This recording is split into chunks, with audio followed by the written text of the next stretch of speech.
찬양합니다.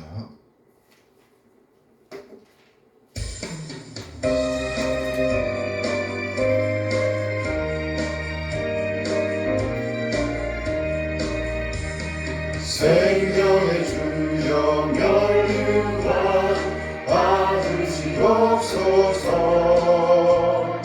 날 위해 쓰신 가시관 나 기억합니다. 저 겟세마네 기도를 늘 기억하게 하시고 그 십자가의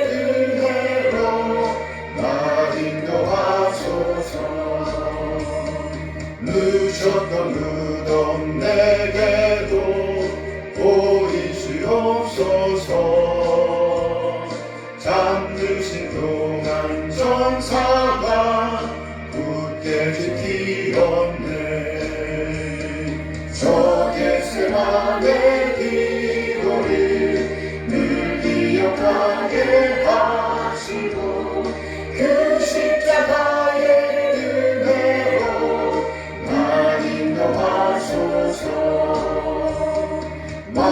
마리아처럼 새벽에 주께로 갑니다. 긴 무덤 내게 보이사 날 가르치소서. 저 겟세마네 기도를 늘 기억하게 하시고 그 십자가의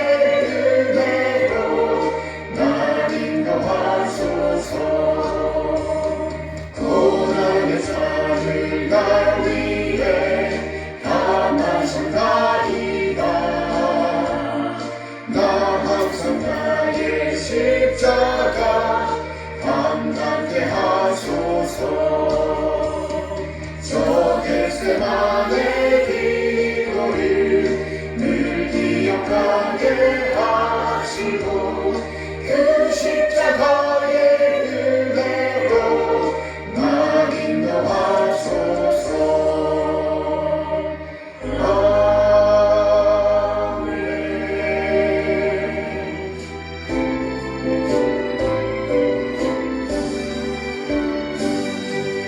놀랐던 주님의 그 은혜 우리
참 좋으신 하나님 아버지 감사합니다. 거룩한 주님의 날에 또 이렇게 하나님 앞에서 예배할 수 있도록 도와주신 것 감사를 드립니다.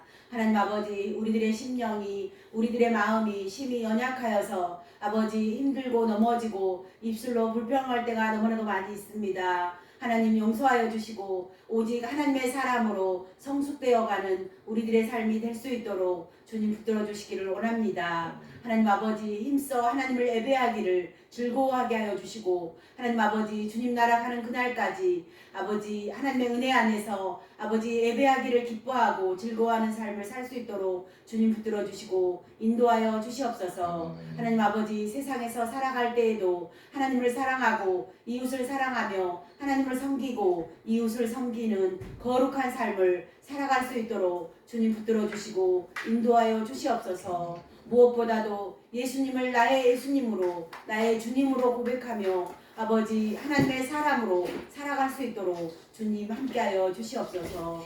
주님 오늘도 말씀을 전해주실 우리 목사님 영육간의 강건함과 성령의 충만함으로 더하여 주시옵소서. 이 시간 신령과 진정으로 드려지는 귀하고 복된 예배가 되기를 기도하며 살아계신 예수 그리스도의 이름으로 기도드립니다. 아멘. 감사합니다. 이 시간은 시편 기도 시간입니다. 시편 69편 말씀입니다. 다윗의 시 인도자를 따라 소사님에 맞춘 노래. 다윗의 시고 인도자를 따라 소사님에 맞춘 노래. 하나님이여 나를 구원하소서. 물들이 내 영혼에까지 흘러 들어왔나이다. 나는 설 곳이 없는 깊은 수렁에 빠지며 깊은 물에 들어가니 큰 물이 내게 넘치나이다. 내가 부르짖음으로 피곤하여 나의 목이 마르며 나의 하나님을 바라서 나의 눈이 쇠하였나이다. 까닭 없이 나를 미워하는 자가 나의 온털보다 많고 부당하게 나의 원수가 되어 나를 끊으려 하는 자가 강하였으니 내가 빼앗지 아니한 것도 물어주게 되었나이다. 하나님이여 주는 나의 우매함을 아시오니 나의 죄가 주 앞에서 숨김이 없나이다. 주 만군의 여호와여 주를 바라는 자들이 나를 인하여 수치를 당하게 하지 마옵소서. 이스라엘의 하나님이여 주를 찾는 자가 나로 말미암아 욕을 당하게 하지 마옵소서. 내가 주를 위하여 비방을 받았사오니 수치가 나의 얼굴에 덮였나이다. 내가 나의 형제에게는 객이 되고 나의 어머니의 자녀에게는 낯선 사람이 되었나이다.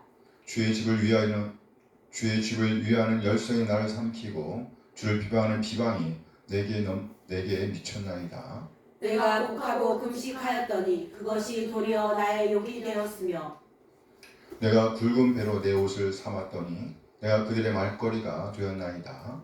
성문에 앉은 자가 나를 비난하며 독주에 취한 무리가 나를 두고 노래하나이다. 여호와여 나를 반기시는 때에 내가 주께 기도하오니 하나님이여 많은 인자와 구원의 진리로 내게 응답하소서. 나를 수렁에서 건지사 빠지지 말게 하시고 나를 미워하는 자에게서와 깊은 물에서 건지소서. 큰 물이 나를 휩쓸거나 깊음이 나를 삼키지 못하게 하시며 웅덩이가 내 위에 덮쳐 그것에 입을 닫지 못하게 하소서. 여호와여 주의 인자하심이 선하시오니 내게 응답하시며 주의 많은 긍휼에 따라 내게로 돌이키소서. 주의 얼굴을 주의 종에게서 숨기지 마소서. 내가 환난 중에 있사오니 속히 내게 응답하소서. 내 영혼에게 가까이 하사 구원하시며 내 원수로 말미암아 나를 속량하소서. 주께서 나의 비방과 수치와 능욕을 아시나이다. 나의 대적자들이 다 주님 앞에 있나이다. 비방이 나의 마음을 상하게 하여 근심이 충만하니 불쌍히 여길 자를 바라나 없고 긍휼히 여길 자를 바라나 찾지 못하였나이다. 그들이 쓸개를 나의 음식물로 주며 목마를 때에는 초를 마시게 하였사오니 그들의 밥상이 올무가 되게 하시며 그들의 평안이 덫이 되게 하소서. 그들의 눈이 어두워 보지 못하게 하시며 그들의 허리가 항상 떨리게 하소서. 주의 분노를 그들의 위에 부으시며 주의 맹렬하신 노가 그들에게 미치게 하소서. 그들의 거처가 황폐하게 하시며 그들의 장막에 사는 자가 없게 하소서. 무릇 그들이 주께서 치신 자를 핍박하며 주께서 상하게 하신 자의 슬픔을 말하였사오니 그들의 죄악에 죄악을 더하사 죄의 공의에 들어오지 못하게 하소서. 그들을 생명책에서 지우사 의인들과 함께 기록되지 말게 하소서. 오직 나는 가난하고 슬프오니 하나님이여 주의 구원으로 나를 높이소서. 내가 노래로 하나님의 이름을 찬송하며 감사함으로 하나님을 위대하시다 하리니. 이것이 소 곧 뿔과 굽이 있는 황소를 드림보다 여호와를 더욱 기쁘시게 함이 될 것이라. 공고한 자가 이를 보고 기뻐하나니 하나님을 찾는 너희들아 너희 마음을 소생하게 할지어다. 여호와는 궁핍한 자의 소리를 들으시며 자기로 말미암아 갇힌 자를 멸시하지 아니하시나니. 천지가 그를 찬송할 것이요 바다와 그 중에 모든 생물도 그리할지로다. 하나님이 시온을 구원하시고 유다 성읍들을 건설하시리니 우리가 거기에 살며 소유를 삼으리로다. 그의 종들의 후손이 또한 이를 상속하고 그의 이름을 사랑하는 자가 그 중에 살리로다. 아멘 아멘. 아멘. 찬양합니다.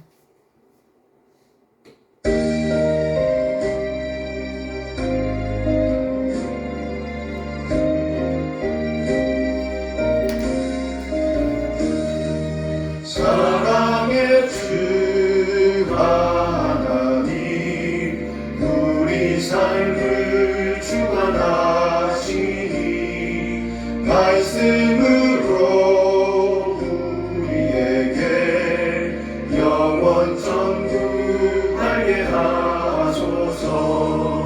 이 세상 사는 동안 주의 나라 바라며 그의 의를 힘입어 소망 중에 살게 하소서.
인도하심에 감사드립니다. 우리 한 사람 한 사람을 구원하시기 위해 독생을 보내주신 우리 하나님 그 놀라운 사랑을 찬양합니다. 그 아버지 하나님의 뜻에 따라 진 우리 한 사람 한 사람을 죄와 사망에서 구원하시기 위해서 낮아지시되 완전히 낮아진 우리 주님, 그 마침내 진리의 말씀으로 우리를 낳아주신 우리 주님 예수 그리스도의 담은 은혜에 감사드립니다. 독생을 내어주신 우리 하나님 놀라운 사랑과 예수님의 은혜를 깨닫게 하심으로 우리를 하나님의 자녀로 거듭나게 하신 성령 하나님의 인도하심을 찬양합니다. 하나님의 그 놀라운 사랑과 은혜 인도하심에 감사하여 우리 자신의 삶을 드리고 헌물을 드리고 시간을 드리고 또 내 몸과 마음을 드립니다. 하나님, 우리 지체들의 드림을 받아 주시옵소서. 흠양하여 주시옵소서. 우리 하나님의 사랑과 긍휼과 은혜에 적절하게 반응하게 하옵소서. 그래요 그리스도의 가치를 보존해내게 인도하여 주시옵소서. 하나님, 이 시간 우리 할 말씀을 기다립니다. 우리를 깨닫게 하시고 하나님 되심을 인정하며 하나님의 뜻, 하나님의 오름을 살아내고자 하는 열정을 주시옵소서. 이제 부유한 자로서 믿는 자의 품격을 살아낼 수 있도록 하나님의 사랑과 은혜를 살아낼 수 있도록 인도하여 주시옵소서. 감사드리며 우리 예수 그리스도의 이름으로 기도합니다. 아멘. 아멘. 환영합니다.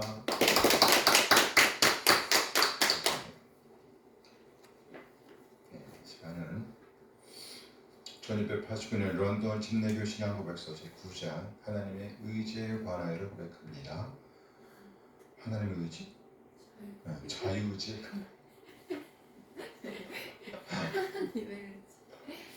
자유의지에 관하여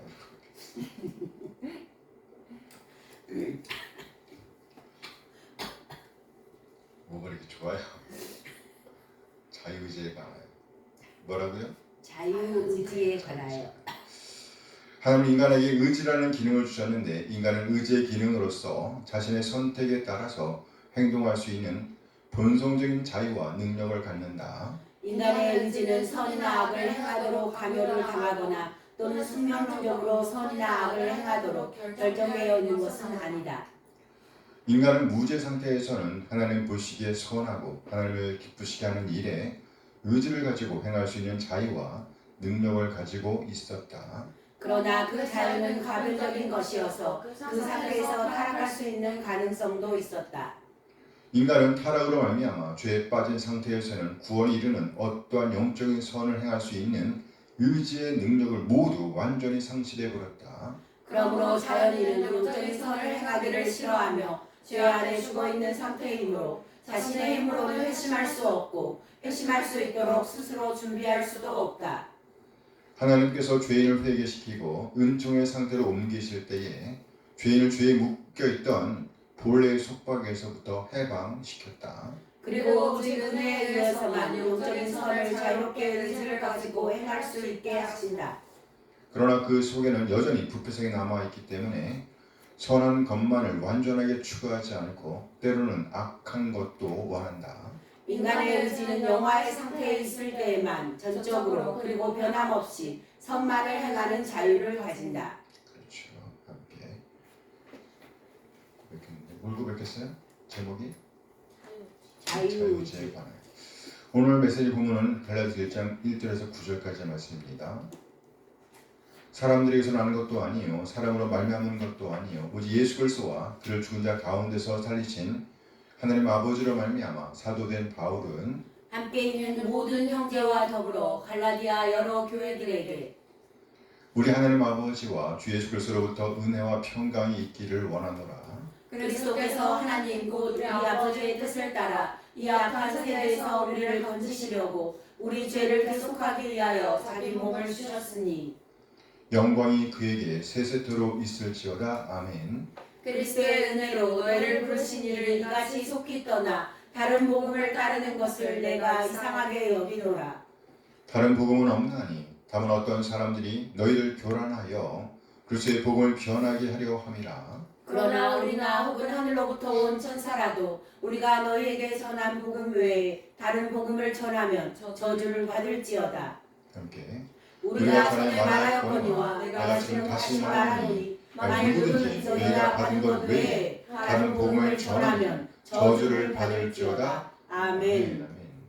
오늘은 본문 말씀 갈라디아서 1장 1절에서 9절 말씀을 중심으로 신앙의 유일한 첫걸음 복음. 이런 제목을 말씀하려고 합니다. 이 복음은 신앙의 유일한 첫걸음이면서 이 첫걸음은 마지막까지 영향을 미칩니다. 마지막까지. 그래서 시작인과 첫걸음인과 동시에 마지막 걸음이 되어야 돼요. 뭐가요? 복음. 오늘 1절 말씀입니다. 갈라디아 1장 1절. 사람들에게서 나는 것도 아니요 사람으로 말미암은 것도 아니요 오직 예수 그리스도와 그를 죽은 자 가운데서 살리신 하나님 아버지로 말미암아 사도된 바울이. 이 편지는 사도인 바울이 갈라디아 교회에 보낸 편지입니다.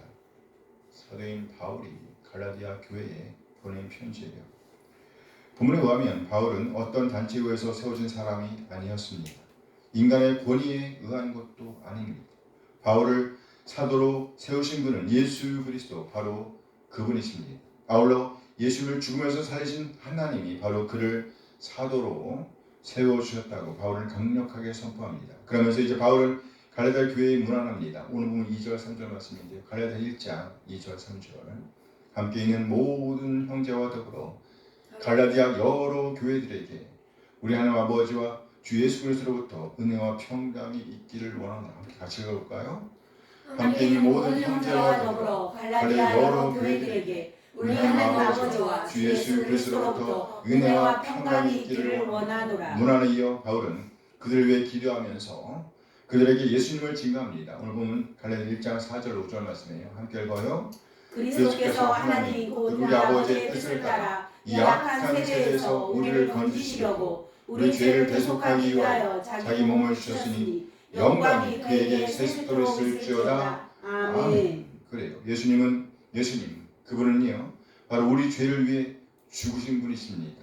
우리 아버지 하나님께서 계획하신 바로 그대로 말이에요. 이는 우리가 살고 있는 이 약한 세대로부터 우리를 구원하시기 위함이었습니다. 이것이 곧 모든 영광이 하나님께 속해 있는 이유입니다. 아멘. 바울 사도의 인사는 여기에서 끝납니다. 바울 사도는 급하게 자신의 답답한 가슴을 억누르면서 갈라디아 교회를 향해 호소하기 시작합니다. 오늘 보면 6절 말씀이에요. 갈라디아 1장 6절 말씀 함께 읽어요. 그리스도의 은혜로 너희를 부르신 이를 이같이 속히 떠나 다른 복음을 따르는 것을 내가 이상하게 여기노라.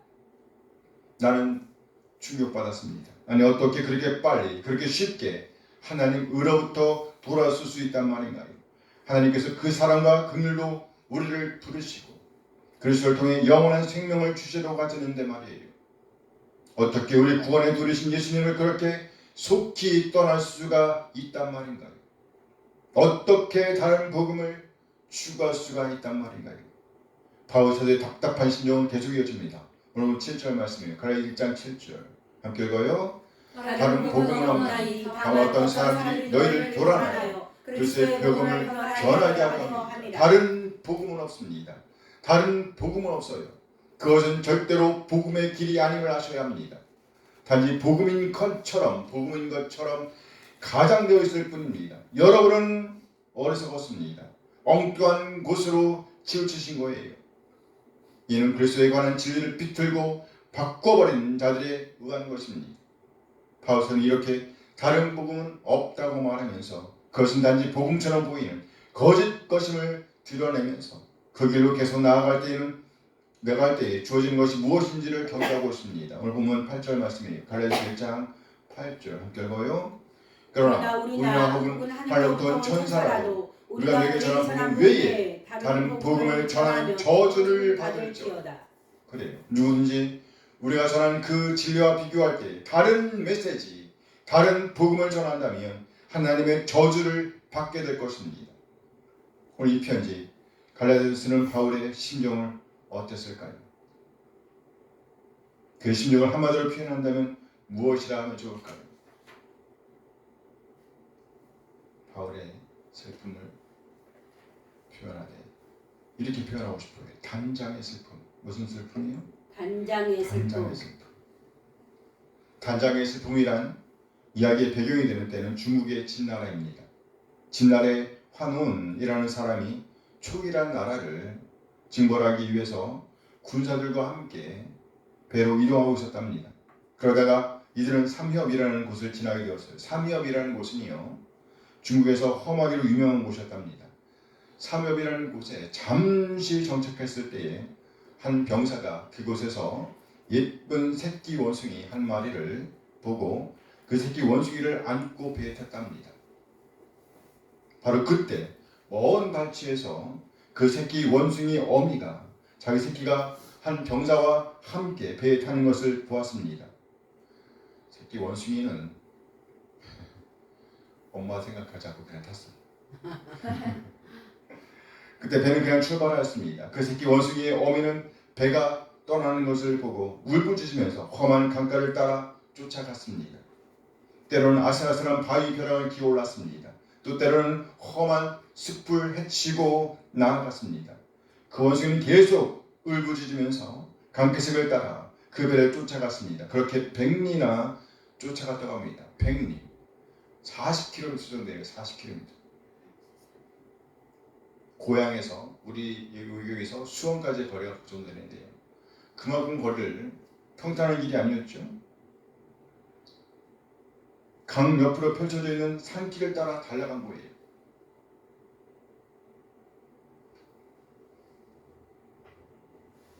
그 험난한 산의 지형을 따라서 그렇게 오래도록 쫓아갔다는 말입니다. 그러다가 그 배가 강옥이 좁아진 곳에 이르자 그 새끼 원숭이 어미는 필사적으로 있는 힘을 다해서 그 배 위로 뛰어 올랐습니다. 날아올랐죠. 하지만 그 어미 원숭이는 새끼를 구하려는 일념으로 애간장을 태우면서 혼신의 힘으로 달려왔기 때문에 배에 오르자마자 지쳐서 죽고 말았답니다. 그런데 그 배 위에 있던 병사들이 죽은 어미 원숭이가 왜 그렇게 갑자기 죽었을까 궁금했다 그래요.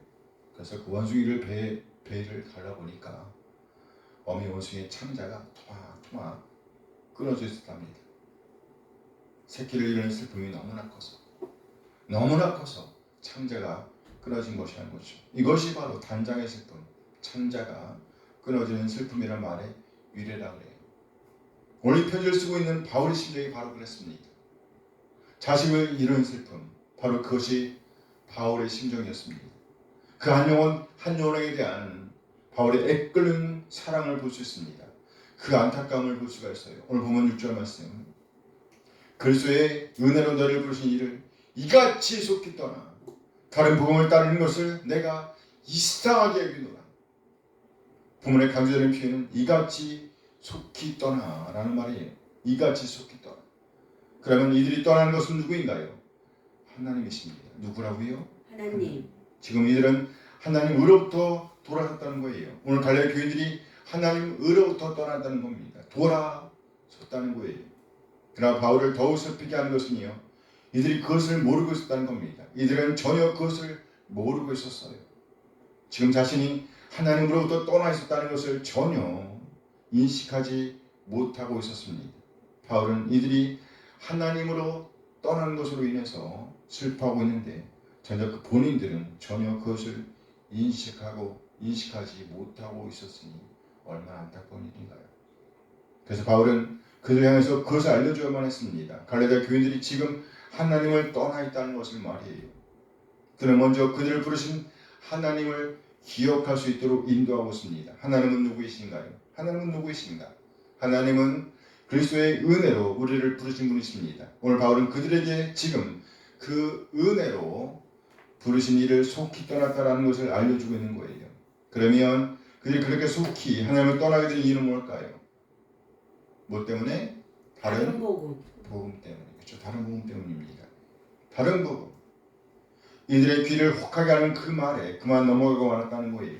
듣기 좋은 말에 그저 넘어갔다는 말이죠. 오늘 갈라디아 교인들은 다른 복음을 듣자마자 자신의 믿음을 저버렸습니다. 하나님을 외면하였습니다. 어떻게 이런 일이 있을 수 있단 말인가요? 바울 사도는 급한 마음에 이 편지를 보내면서 그 아픔을 절제하지 못하고 있음을 우리는 읽을 수 있어야 합니다. 바울은 자신의 슬픔을 이렇게 표현하죠. 이상하다. 뭐라고요? 이상하게 여기노라. 이상하다. 이 동사예요. 동사. 이상하다. 정말 이상하다. 이 단어는 원래 이적과 관련되어 있는 표현인데요. 따라서 오늘 갈라디아 성도들이 그렇게 속히 복음을 떠난 것은 이적과 같이 경이로운 일이라는 거예요. 깜짝 놀랄 일이란 말이에요. 깜짝 놀랄 일. 어떻게 그럴 수 있어요? 깜짝 놀랄 일이란 말이죠. 한마디로 충격받았다는 겁니다. 충격받았다. 나는 놀라면 금할 수가 없어요. 나 충격 먹었어요 라고 말하는 거예요. 그가 충격 먹은 이유, 충격을 받게 된 이유는 뭘까요? 도저히 있을 수 없는 일이, 아니 있으면 절대로 안 되는 일이 일어났기 때문입니다. 참으로 그리스도의 은혜 안에 있었다고 하면 절대로 일어날 수 없는 일이 일어났기 때문이에요. 그런데 그것을 보고 있으니까 충격을 받게 된 겁니다. 나는 여러분이 다른 복음 전하는 것을 이상히 여깁니다. 이상하게 여깁니다. 나 충격받았어요. 이들은 그리스도의 복음을 믿음으로 알면 하나님의 통치를 받는 자리에 있었습니다. 이들의 신분은 이제 하나님의 자녀였어요. 이는 전적인 하나님의 부르심으로 인한 것이었습니다. 그러므로 이들은 이제 그 통치 안에 머물러 있기만 하면 되었습니다. 이것이 이들의 현주였습니다. 그런데 이들이 하나님의 통치를 거부하고 하나님 의로부터 돌아선 것입니다. 그러면 이들이 이렇게 하나님으로부터 돌아서게 된 이유, 하나님을 떠나게 된 이유는 뭘까요? 이는 곧 갈라디아 교회가 하나님의 통치 안에 머무는 것을 싫어하는 존재라는 것입니다. 누구예요? 사탄. 맞아요. 감사합니다. 사탄이죠. 네, 사탄은 갈라디아 교회를 그냥 그렇게 내버려 둘 수가 없었습니다. 그래서 이들 갈라디아 교회에게 접근하기 시작합니다. 이때 사탄의 도구로 사용된 사람들이 바로 유대교의 법을 신봉하던 무리였습니다. 이들의 논리는 간단합니다. 복음만 갖고는 안 돼. 말이 돼? 복음만 갖고는 안 돼. 믿음만 갖고는 안 돼.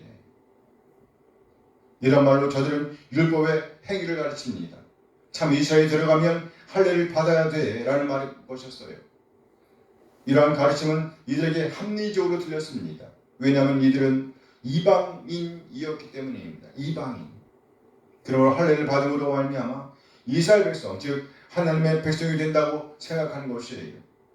이들은 이것을 통해서 온전하게 될 것이라고 믿었습니다.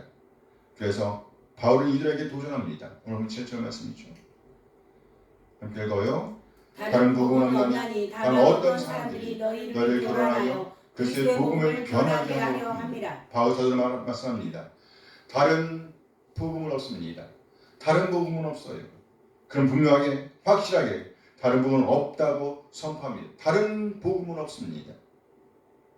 다른 복음이 있다고 믿는 것은 참으로 어리석은 일입니다. 왜냐하면 그렇게 믿게 한 무리는 그리스도에 가는 진리를 비트는 자들이기 때문입니다. 비트는 자들. 이들은 그리스도에 관한 변하지 않는 진리를 자기들 마음대로 바꾸는 자들입니다. 이들은 반드시 그에 대한 값을 치르게 될 거예요. 갈라디아서 5장 10절 말씀입니다. 갈라디아서 5장 10절 함께 읽어요. 나 너희가 아무 다른 마음을 품지 아니할 줄을 주 안에서 확신하노라. 그러나 너희를 요동하게 하는 자는 누구든지 심판을 받으리라. 요동하게 하는 자. 다시 말해서 갈라디아 교회를 교란시키는 거짓 교사들은 반드시 그에 합당한 값을 치르게 될 것입니다. 이 거짓 교사들은 반드시 그들이 뿌린 혼란에 대해 책임을 지게 될 거예요. 오늘 갈라디아 교회는 반드시 이 사실을 알아야만 했습니다. 무슨 말인가요?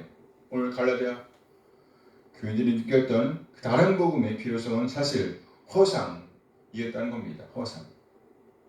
다른 복음은 전혀 있을 수가 없다는 거예요. 오늘 갈라디아 교회를 향한 바울의 간절한 소망은 이들 중 단 한 사람의 영혼이라도 잃어버리지 않는 것이었습니다. 이 선포를 통해서 우리는 결코 한 사람의 영혼이라도 잃어버리지 않겠다는 바울의 애끓는 결심을 보게 됩니다.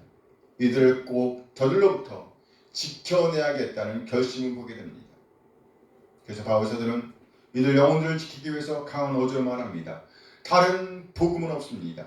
다른 복음은 없어요. 저들이 여러분에게 다른 복음을 전할 이유가 무엇이겠어요? 여러분에게 있는 그 복음의 가치를 떨어뜨리려는 것입니다. 라고 말하는 거예요. 선동자들의 1차적인 목표는 바로 그리스도의 복음을 무효화시키는 것입니다. 무효화시키는 것. 그래서 저들은 그것만 갖고는 안 돼. 그것만 갖고는 안 돼 라고 퍼뜨리고 있었습니다. 저 선동자들은 우리 주님께서 이루어 오신 그 복음을 결핍한 것으로 만들려는 겁니다. 결핍한 것으로 만들려고. 그 이렇게 함으로써 갈릴리 교회를 교란시키는 것, 혼란에 빠뜨리는 것이 이들의 최종 목표예요. 근데 갈릴리 교인들은 이것을 몰랐습니다. 갈릴리 교인들은 저들의 목적을 분명히 알지 못하였습니다.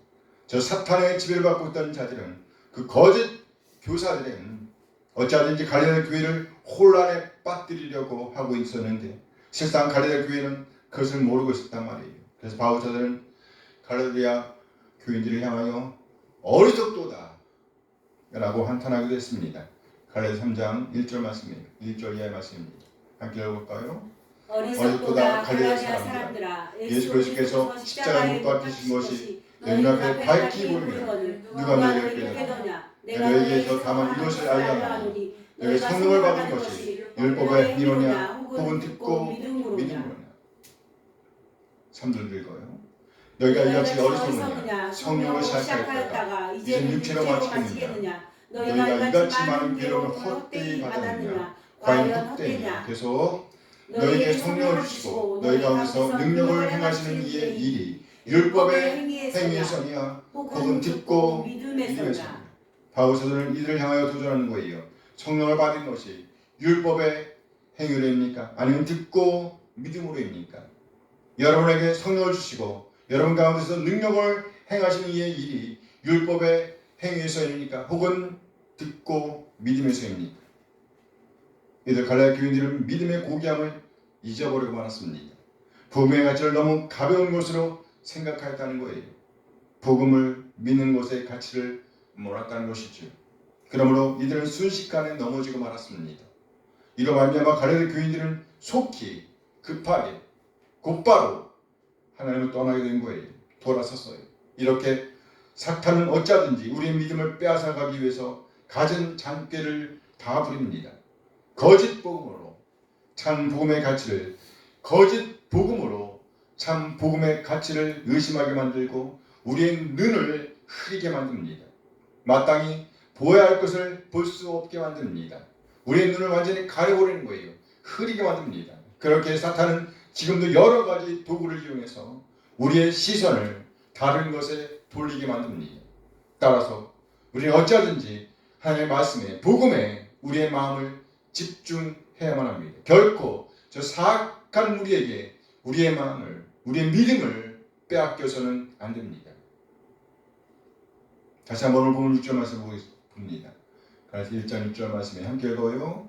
그리스도의 은혜로 너희를 부르신 이를 이같이 속이거나 다른 복음 따르는 것을 내가 이상하게 여기고 나는 충격받았습니다. 아니 어떻게 그의 사랑과 긍휼 안에서, 그리스도의 사랑과 그 긍휼 안에서 우리를 부르신 하나님으로부터 그렇게 빨리 돌아설 수 있단 말입니까?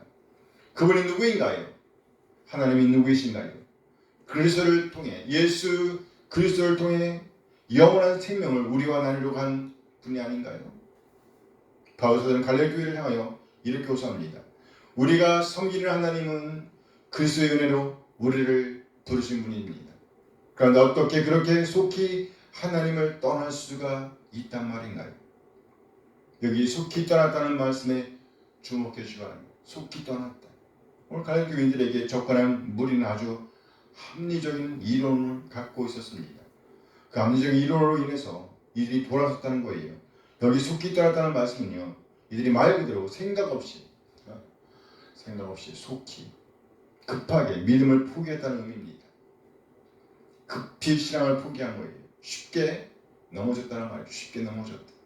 너무 쉽게 이들이 저들의 논리에 넘어졌다는 거예요. 전혀 방비가 되어 있지 않았다는 거예요. 그렇다면 이들이 그 유혹을 이기지 못한 이유는 뭘까요? 오늘 갈릴리 교회가 이들의 믿음을 교란시키는, 요란케 하는, 눈을 흐리게 하는 저들을 대하지 못한 이유는 뭘까요? 반드시 거쳤어야 할 절차를 빠뜨린 것이 문제입니다. 우리의 이성을 마비시키는 논리, 우리의 감정을 자극하는 어떤 것, 그것들에 현혹되어서 마땅히 거쳤어야 할 절차를 놓치게 되는 것이 문제의 발단입니다. 우리가 잘 아는 속담이 있습니다. 철길도 한 걸음부터. 한 걸음부터. 그래. 이 한 걸음은 철길을 여는 길이며 끝까지 영향을 미치는 길인 거예요. 철길도 한 걸음부터. 그렇다면 우리에게서 첫 걸음, 그 한 걸음은 무엇인가요? 뭐예요? 복음. 감사합니다. 복음이네요. 복음이죠. 이 복음을 제쳐두면 안 된다는 말이에요. 만약 이 복음을 제쳐둔다고 하면 큰 낭패를 보게 될 겁니다. 사탄과 사탄을 따르는 사람들은 바로 그 한 걸음을 치고 들어오는 거예요.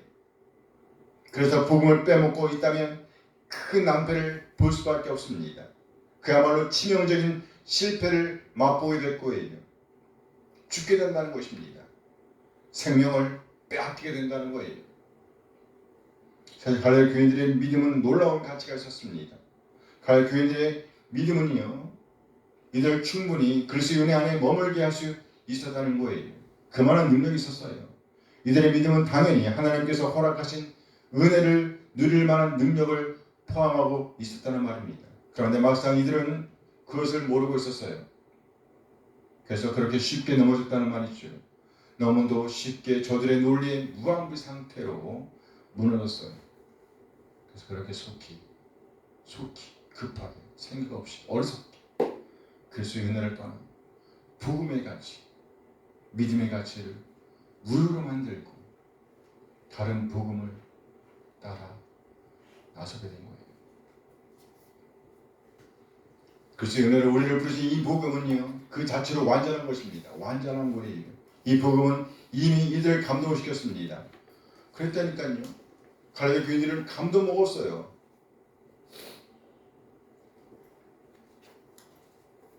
그들은 그 친구들을 보고 있었습니다. 갈라디아 3장 1절 말씀인데요. 어리석도다 갈라디아 사람들아, 예수 그리스도께서 십자가 못 박히신 것이 너희 눈앞에 밝히 보고 있단 말이에요. 지금 그 은혜를 눈앞에 밝히 보고 있었어요. 이들은 보이는 능력을 눈앞에 밝히 보면서 예수를 통해 성취된 우리의 구원은 그 자체로 완전한 것임을 알았습니다. 우리 어떤 도움도 필요치 않다는 것입니다.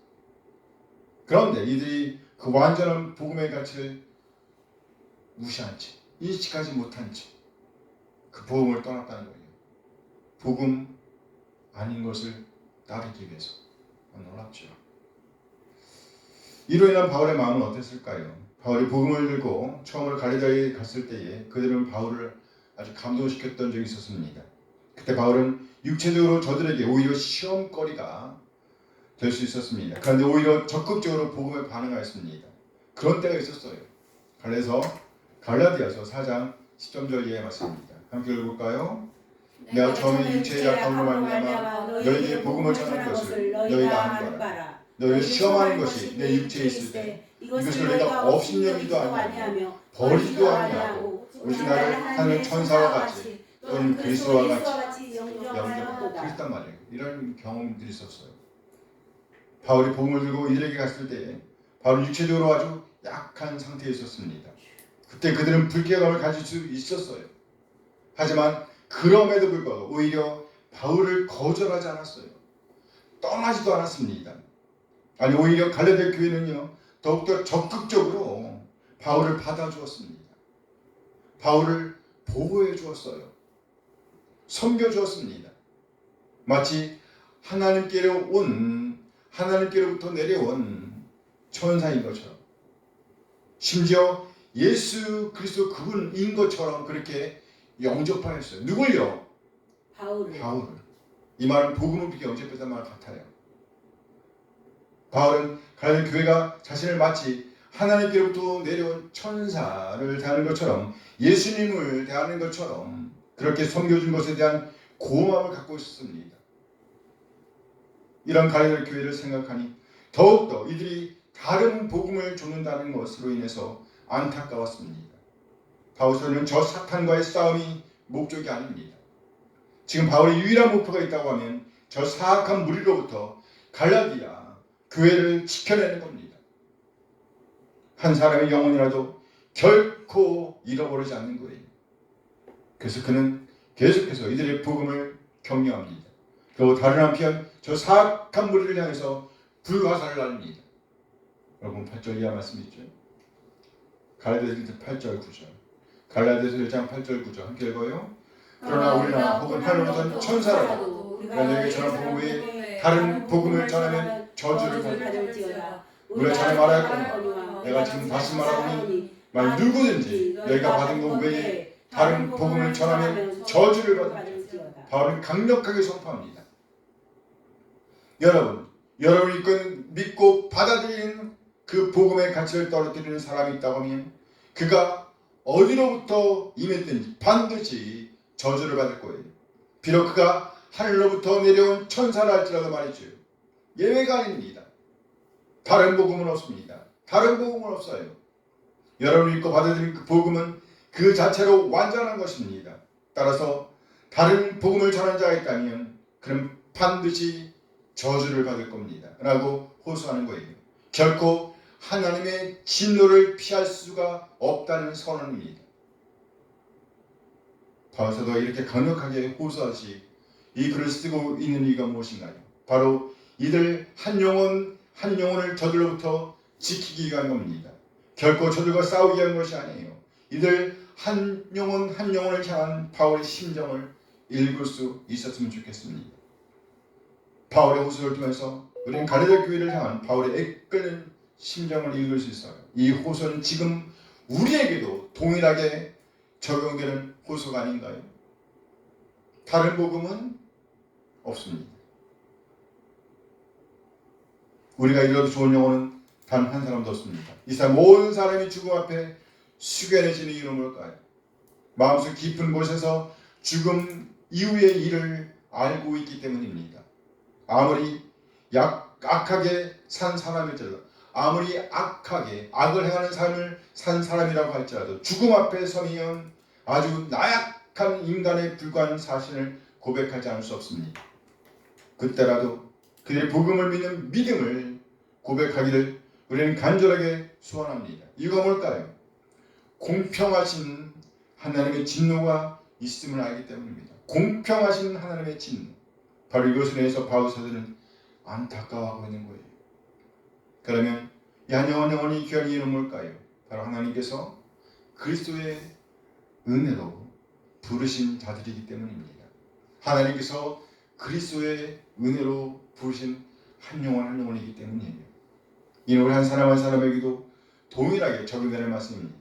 우리 한 사람 한 사람 하나님께서 값 주고 사셨습니다. 우리 한 사람 한 사람 사탄의 통찰에 살고 있었는데 죄의 권세 아래에 있었는데 죄의 노예로 살고 있었는데 우리 주님께서 우리 한 사람 한 사람을 위해서 죽으심으로 우리를 자유케 하셨다는 거예요. 뭐하게 하셨다고요? 자유하게 하셨다. 그래요. 본래 우리는 자유의지가 있었다고 말씀드렸잖아요. 신앙 고백에서 오늘 말씀과 딱 맞는 말이에요. 자유의지가 있었어요.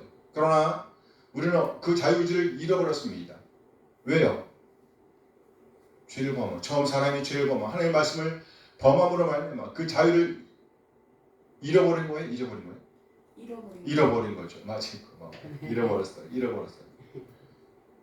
그래서 우리는 죄의 노예를 살 수밖에 없었습니다. 그러나 예수 그리스도께서 죽으심으로 말미암아 그 자유의지를 다시 우리에게 주셨단 말이에요.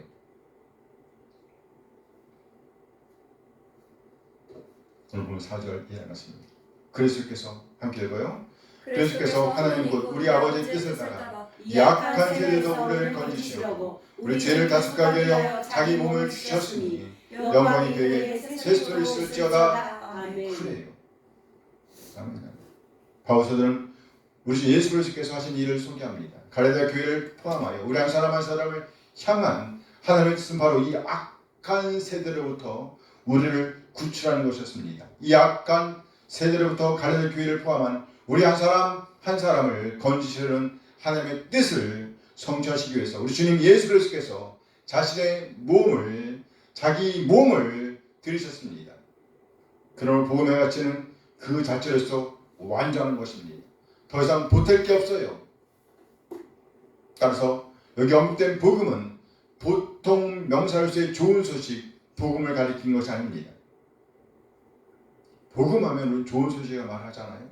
그러나 여기서 말하는 복음은 그런 보통 명사로서의 복음이 아닌 거예요.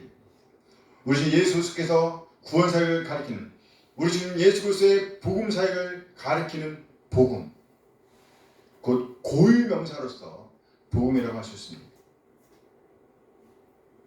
고유 명사로서의 복음이라고 생각해요.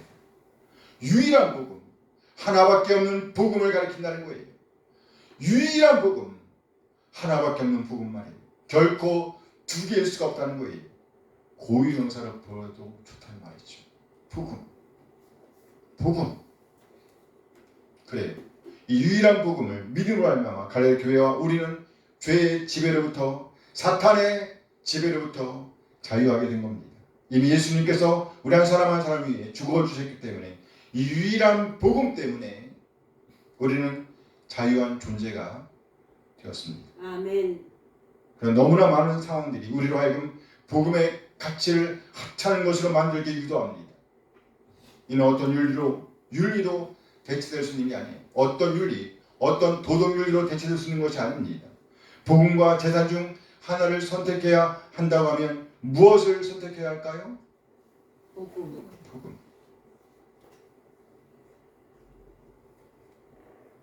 복음과 내 사업 중 하나를 선택해야 한다면 무엇을 선택해야 할까요?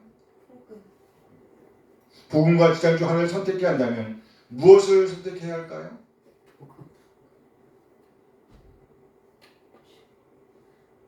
정말?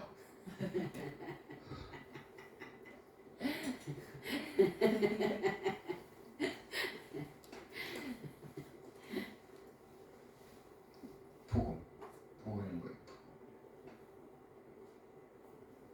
복음의 가치는 이 세상 그 무엇으로도 대체될 수가 없습니다. 우리가 참으로 이 유일한 복음의 가치를 믿음으로 받아들였다면 이미 하나님의 자녀가 된 거예요.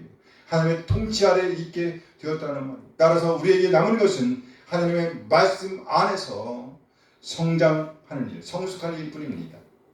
이것을 알았기 때문에 바울은 하나님의 자녀인 그들이 또다시 하나님의 자녀가 되기 위해 다른 복음을 따라가는 것을 안타깝게 여긴 거예요. 단장의 슬픔, 창자가 토막 끊어지는 그 아픔을, 그 슬픔을 느낄 수밖에 없었단 말이죠. 우리 한 사람 한 사람 반드시 이 복음, 이 유일한 복음의 가치를 믿음으로 받아들인 자로서 하나님의 말씀 안에서, 하나님의 통치 안에서 참된 자유를 누리게 되길 소원합니다. 아멘. 어떤 사악한 무리에게도 속아 넘어가지 않게 되길 원해요. 아멘. 예수를 믿는 이 믿음에 든든히 서게 되길 원합니다. 우리의 믿음이 자라나야 한다는 거예요. 믿음이 뭐 한다고요? 자라나야 합니다. 머물러 있으면 안 됩니다.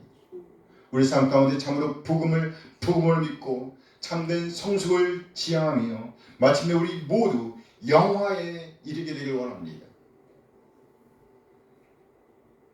다른 복음은 없습니다. 다른 복음은 없어요. 우리 신앙의 유일한 첫걸음 뭡니까? 복음. 기도하시겠습니다. 잠시 받은 말씀을 생각하시면서 기도하는 시간을 갖습니다. 우리 모두 복음으로 믿는 그 믿음이 든든히 자라나기를 갈망하는 이 시간이 되길 원합니다. 잠시 기도하시겠습니다.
드립니다.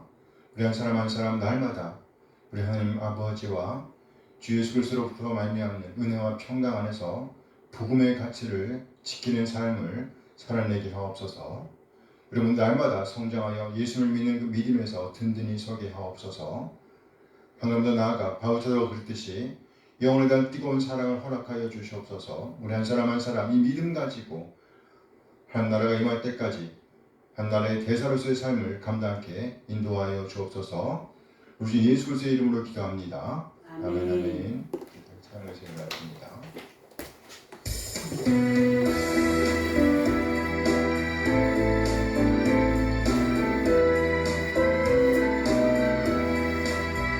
주를 경배하리 나 경배하리 주를 찬양하리라 주를 경배하리 나 경배하리 주를 찬양하리라 영화로운 주 이름을 모두 찬양 드리옵니다 정성 다하여 주 찬양하니 주여 기뻐 받아주소서 주를 경배하리 나 경배하리 주를 찬양하리라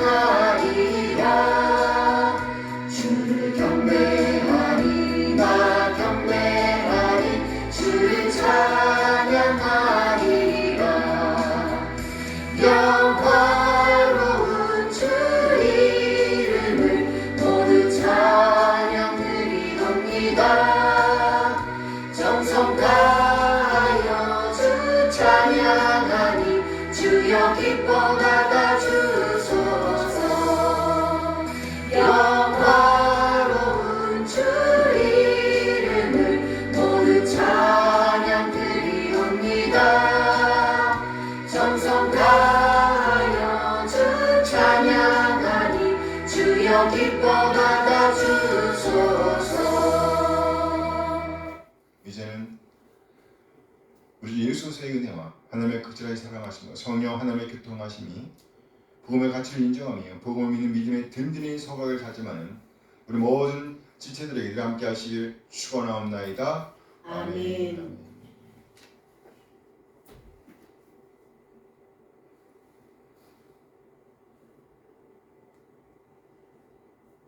네, 예배를 마쳤습니다.